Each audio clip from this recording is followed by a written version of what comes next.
Shalom Bapak Ibu Saudara yang berbahagia. Mengapa saya sebut berbahagia? Karena saya yakin dengan apa yang Tuhan sudah percayakan bagi kita, apa yang Tuhan sudah berikan bagi kita, itu bisa kita nikmati. Untuk bisa menikmati sesuatu, Bapak Ibu Saudara, segala sesuatu dibutuhkan karunia. Kenapa saya katakan demikian? Sebab kita mendapati ada begitu banyak orang di sekeliling kita yang tidak mempunyai karunia menikmati. Hidupnya berkelimpahan. Seharusnya dia bisa beli apa saja, dia bisa menikmati apa saja, tapi ternyata tidak demikian adanya. Nah, hal itu saya sebut sebagai tidak mempunyai karunia untuk menikmati. Namun sebaliknya, Bapak Ibu Saudara, ada orang yang tidak punya apa-apa, tapi dia bisa makan enak, dia bisa ikut teman-temannya jalan-jalan, dia bisa menikmati segala sesuatu. Dan saya sebut itu karena dia mempunyai karunia untuk menikmati.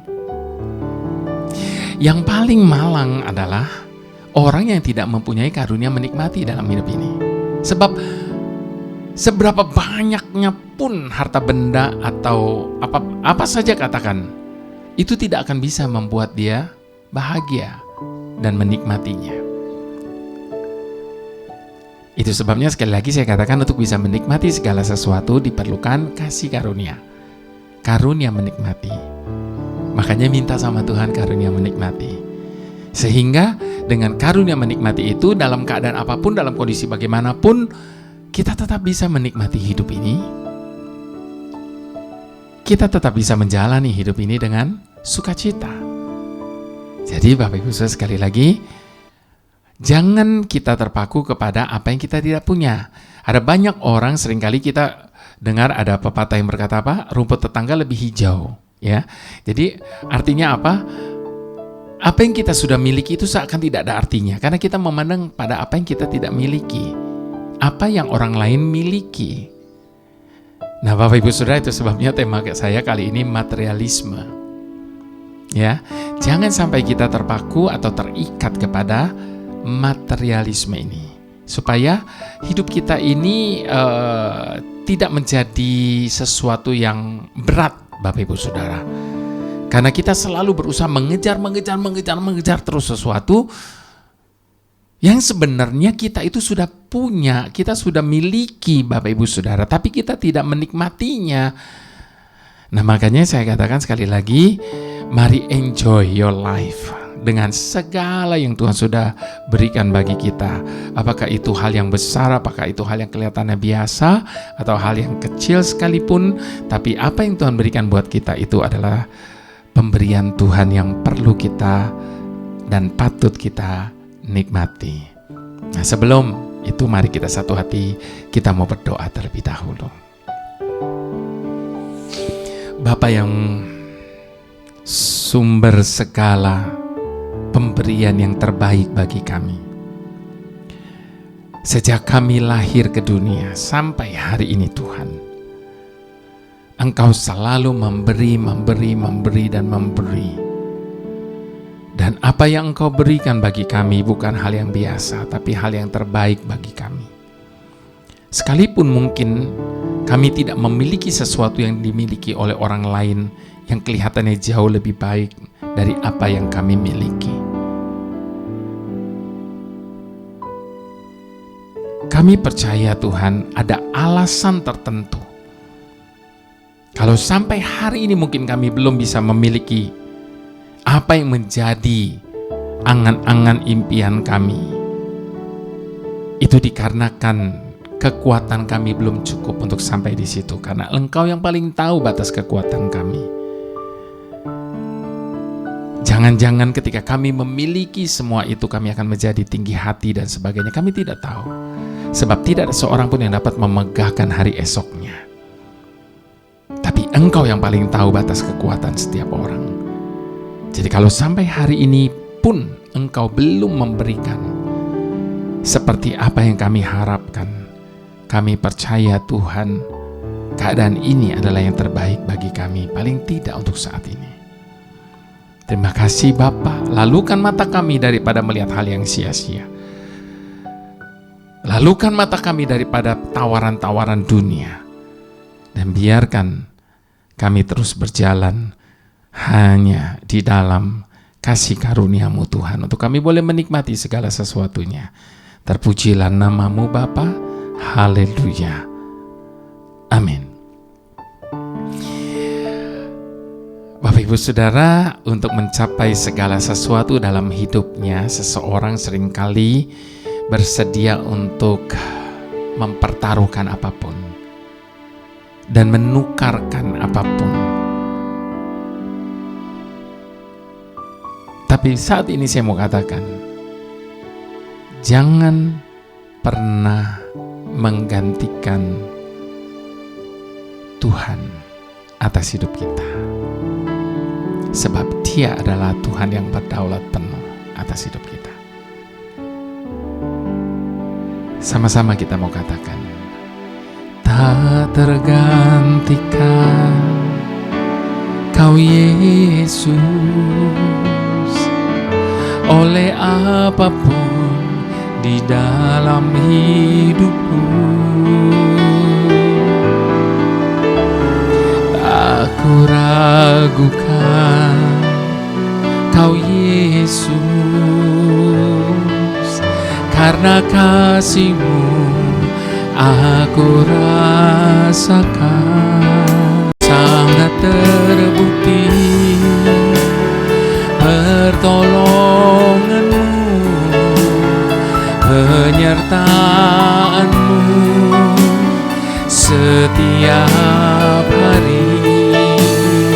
Karena Kau Yesus, ku mampu bertahan jalani hidup di dunia ini. Bagiku Kau tak tergantikan.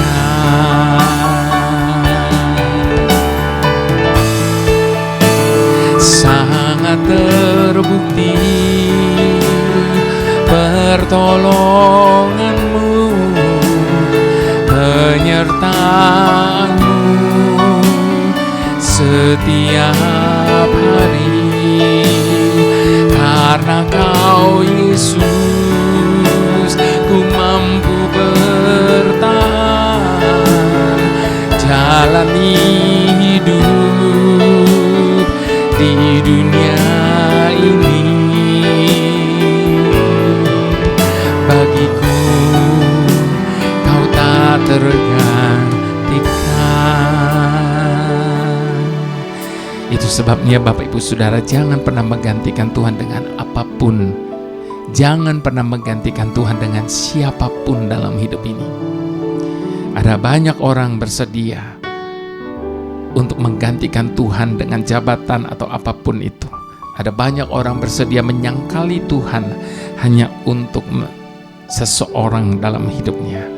Tapi saya mau katakan semua itu gak worth it, Bapak Ibu Saudara. Jangan pernah menggantikan posisi Tuhan dalam hidupnya. Dia adalah pemilik hidup kita yang berdaulat sepenuhnya atas hidup kita. Sebab ketika kita menjadikan Tuhan segalanya dan satu-satunya, maka pertolongan dan penyertaan-Nya akan sangat terbukti dalam hidup kita. Tak tergantikan Kau Yesus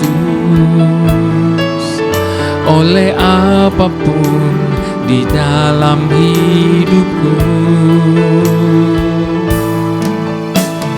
Tak ku ragukan Kau Yesus, karena kasih-Mu aku rasakan. Sangat terbukti pertolongan-Mu, penyertaan-Mu setiap hari. Karena Kau Yesus, ku ku mampu bertahan jalani hidup di dunia ini. Bagiku kau tak tergantikan,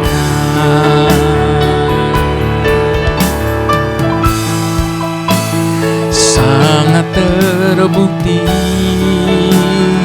pertolonganmu, penyertaanmu di setiap hari. Hanya karena kau Yesus ku mampu bertahan jalani hidup di dunia ini. Bagiku kau tak tergantikan. Baik Bapak Ibu Saudara, mari saya mau mengajak kita untuk membaca Kejadian 13 ayat pertama sampai ayat yang ke-13. Materialisme ada di dalam firman Tuhan. Kejadian 13 ayat pertama sampai 13. Judul dari perikop ini, Abram dan Lot berpisah. Maka pergilah Abram dari Mesir ke tanah Negeb dengan istrinya dan segala kepunyaannya, dan Lot pun bersama-sama dengan dia. Adapun Abram sangat kaya, banyak ternak, perak, dan emasnya. Ia berjalan dari tempat persinggahan ke tempat persinggahan, dari tanah Negeb sampai dekat Betel, di mana kemahnya mula-mula berdiri antara Betel dan Ai, ke tempat mezbah yang dibuatnya dahulu di sana. Disitulah Abram memanggil nama Tuhan. Juga Lot yang ikut bersama-sama dengan Abram mempunyai domba dan lembu dan kemah. Tetapi negeri itu tidak cukup luas bagi mereka untuk diam bersama-sama, sebab harta milik mereka amat banyak, sehingga mereka tidak dapat diam bersama-sama. Karena itu terjadilah perkelahian antara para gembala Abram dan para gembala Lot. Waktu itu orang Kanaan dan orang Feris diam di negeri itu. Maka berkatalah Abram kepada Lot, janganlah kiranya ada perkelahian di antara aku dan engkau, dan antara para gembalaku dan para gembalamu, sebab kita ini kerabat. Bukankah seluruh negeri ini terbuka untuk engkau? Baiklah pisahkan dirimu daripadaku. Jika engkau ke kiri, maka aku ke kanan. Jika engkau ke kanan, maka aku ke kiri. Lalu Lot melayangkan pandangannya dan dilihatnya bahwa seluruh lembah Yordan banyak airnya, seperti taman Tuhan, seperti tanah Mesir sampai ke Zoar. Hal ini terjadi sebelum Tuhan memusnahkan Sodom dan Gomora. Sebab itu Lot memilih baginya seluruh lembah Yordan itu, lalu ia berangkat ke sebelah timur dan mereka berpisah. Abram menetap di tanah Kanaan, tetapi Lot menetap di kota-kota lembah Yordan dan berkemah di dekat Sodom. Adapun orang Sodom sangat jahat dan berdosa terhadap Tuhan. Satu lagi Bapak Ibu Saudara, ayat ke-14, yang pasal 14 ayat yang ke-12.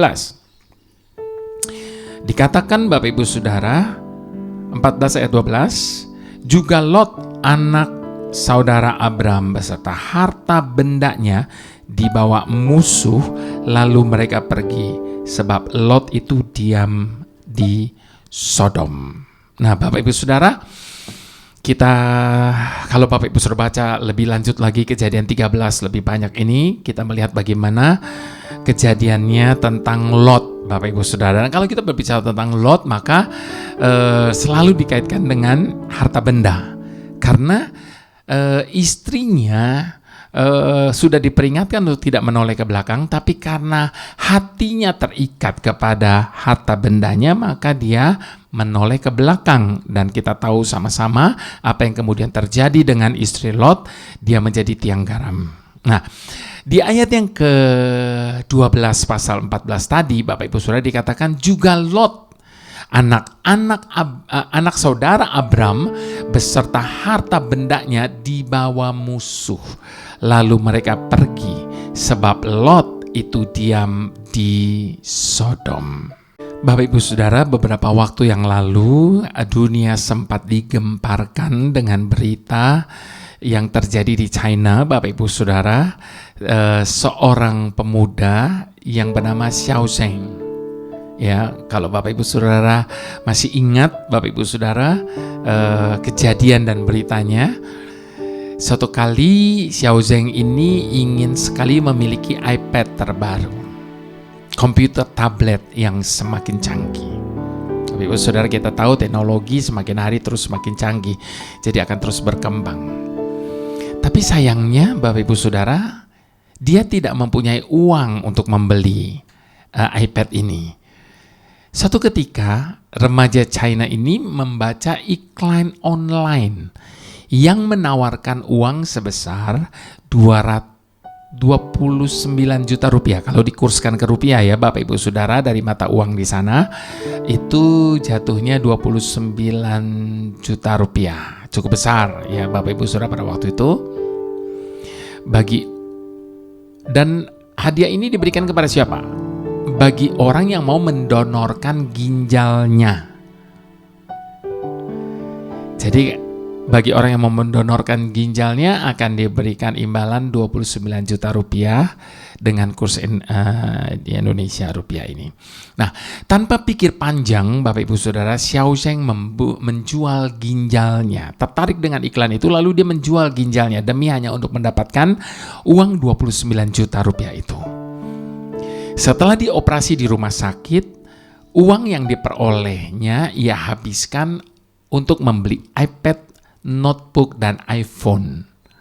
Bapak Ibu Saudara, sangat tragis bukan?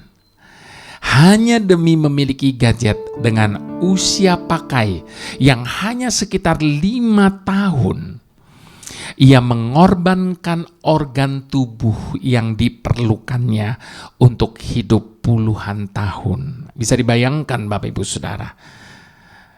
Dan tentunya sampai saat ini kita masih mendengar ada begitu banyak orang yang menghalalkan segala cara, entah meminjam, menipu, ataupun memakai barang aspal hanya untuk dapat memuaskan sifat materialismenya demi penampilan dan eksis di masa kini.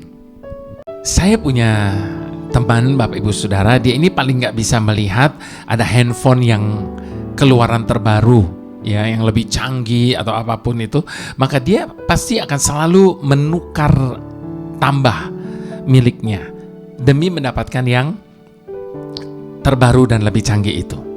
Nah, inilah jebakan materialisme.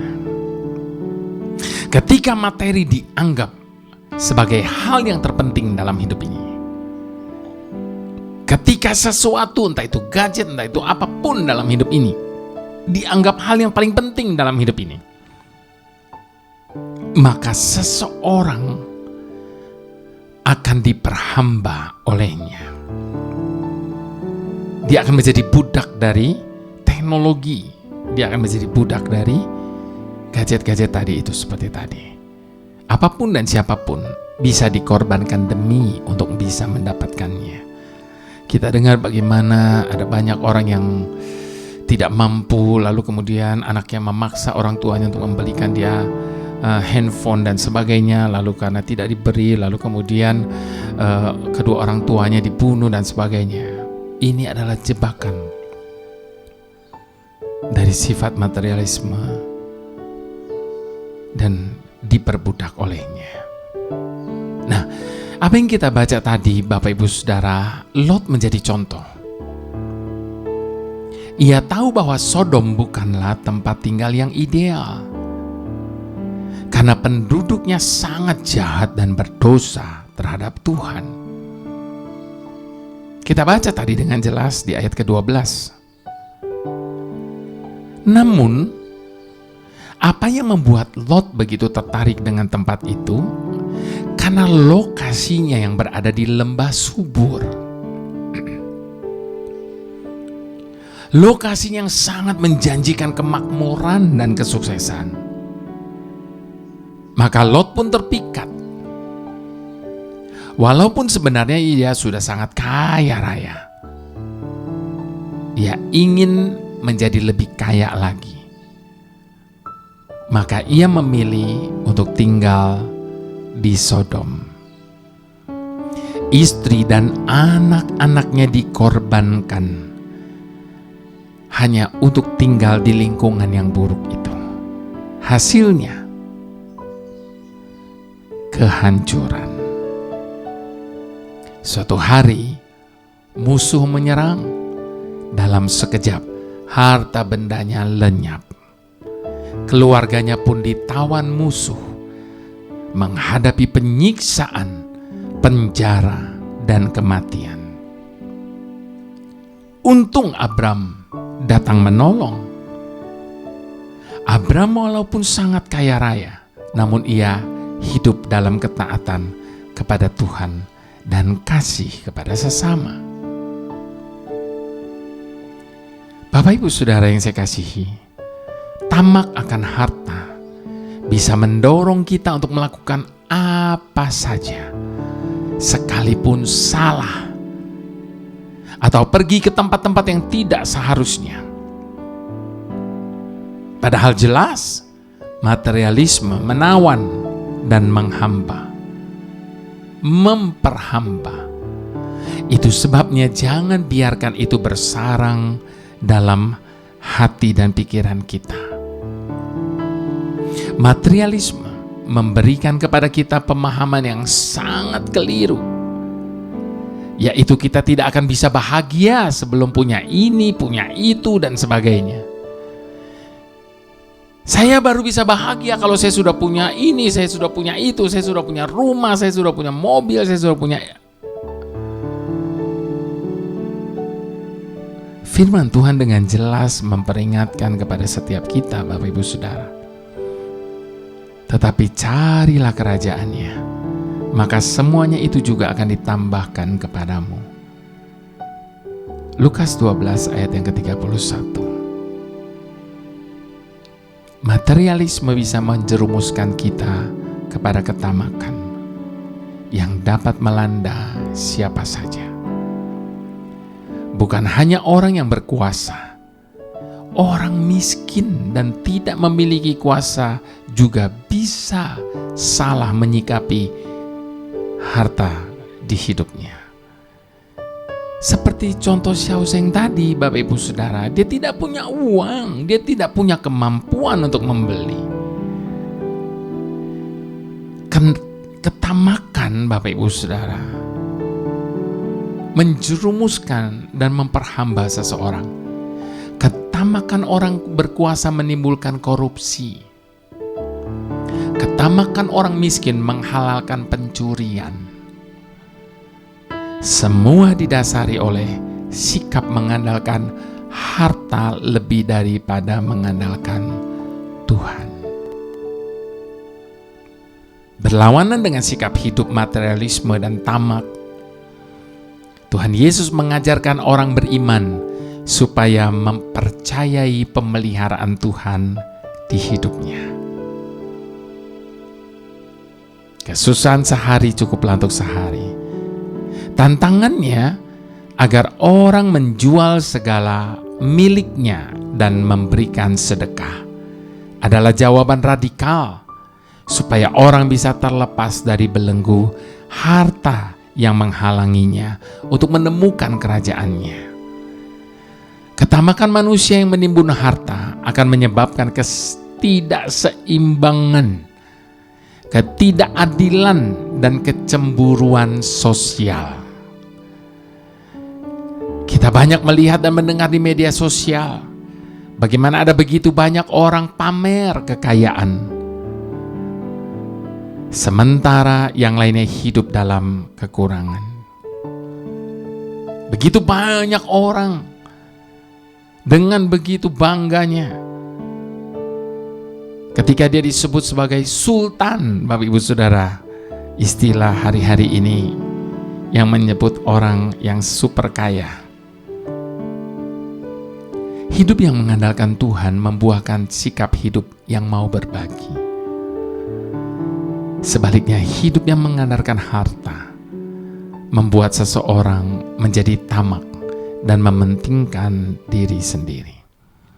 Tuhan tahu kita memerlukan harta untuk hidup, tetapi harta itu tidak boleh sama sekali menjadi andalan kita. Tuhan Yesus menghendaki agar kita mencari kerajaannya terlebih dahulu, baru yang lain akan ditambahkan. Bantu saya untuk mencari satu kata yang tidak termasuk dalam kata semuanya, Bapak Ibu Saudara. Tidak ada. Sebut apa saja, itu sudah termasuk di dalam kata semuanya, dan itu akan ditambahkan kepada setiap kita ketika kita mendahulukan dulu kerajaannya dan kebenarannya. Bapak Ibu Saudara, Tuhan tidak pernah ingkar janji. Maka ketika kita mengandalkan pemeliharaan Tuhan, kita tidak akan menjadi kecewa. Itu sebabnya sekali lagi, jangan pernah menggantikan Tuhan dengan apapun dan siapapun dalam hidup ini. Mari sama-sama kita mau katakan di hadapan Tuhan sebagai komitmen kita saat ini. Tak tergantikan Kau Yesus oleh apapun di dalam hidupku. Tak ku ragukan Kau Yesus, karena kasih-Mu aku rasakan sangat terbukti. Pertolongan-Mu, penyertaan-Mu setiap hari. Karena Kau Yesus, ku mampu bertahan jalani hidup di dunia ini. Bagiku Kau tak tergantikan,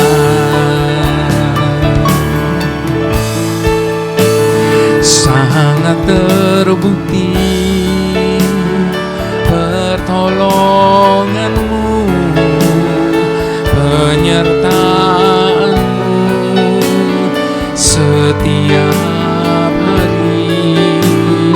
Karena Kau Yesus, ku mampu bertahan jalani hidup di dunia ini. Bagiku Kau tak tergantikan. Sekali lagi jadikan komitmen kita. Sangat terbukti pertolongan-Mu, penyertaan-Mu di setiap hari. Hanya karena Kau Yesus, ku mampu bertahan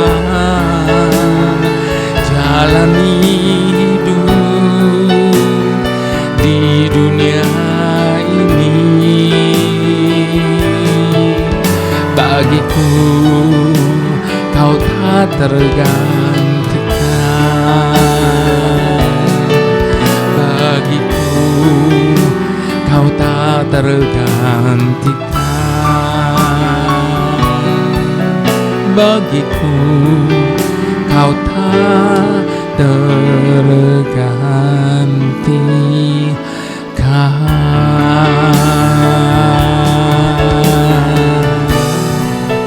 selamanya. Hanya Engkaulah yang kami perlu, yang kami harapkan, yang kami butuhkan. Hanya Engkaulah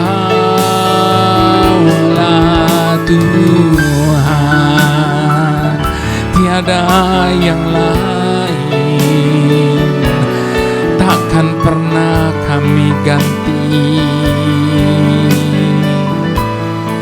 dengan yang lain.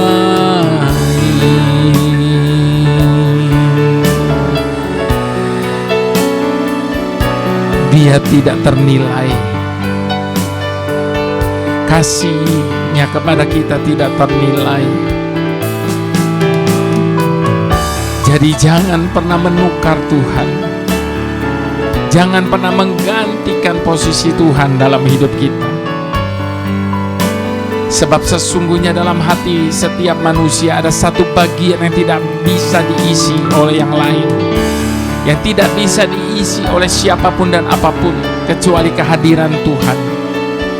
Itu sebabnya jangan pernah menggantikan posisi itu. Jangan pernah menukar kasih setia Tuhan dengan segala sesuatu yang fana, tidak worth it. Sebab kasih-Nya kekal atas hidup kita. Segala sesuatu yang ada padanya kekal bagi setiap kita. Haleluya, haleluya, haleluya. Tuhan sumber segala hikmat dan rahmat, sadarkan kami saat ini bahwa ketika kami lahir ke dunia ini, tidak ada sesuatu pun yang kami bawa dan kami punyai. Bahkan di saat kami lahir, yang pertama kami buat adalah menangis, tanda ketidakberdayaan kami. Sejak kami lahir, tidak ada satu pun yang dapat kami buat untuk diri kami, selain dilayani oleh orang tua kami. Bahkan sampai kami beranjak dewasa, kami mulai belajar untuk melakukan segala sesuatu dengan kedua tangan kami ini. Itu pun dengan pertolongan banyak orang yang ada di sekitar kami. Itu sebabnya sadarkan kami saat ini bahwa segala yang ada pada kami ini, segala yang kami punya saat ini, semua datangnya hanya daripada-Mu Tuhan. Engkaulah yang membuat kami ada hari ini. Engkaulah yang membuat kami punya hari ini. Engkaulah yang membuat kami mampu hari ini. Dan semua itu hanya karena-Mu ya Tuhan. Anugerah-Mu yang menghidupi kami saat ini. Anugerah-Mu yang telah menjadikan kami sebagaimana kami ada saat ini. Jagai hati dan pikiran kami Tuhan, agar tidak satu pun dari kami membanggakan diri. Tidak satu pun dari kami merasa mampu untuk menjalani dan menghadapi segala sesuatu hari ini. Sebab tanpa-Mu Tuhan, kami hancur. Kami tidak mampu. Kami tidak akan bisa berbuat apapun. Jangan pernah berhenti melimpahi hidup kami dengan anugerah-Mu Tuhan. Sebab hanya dengan itulah kami hidup.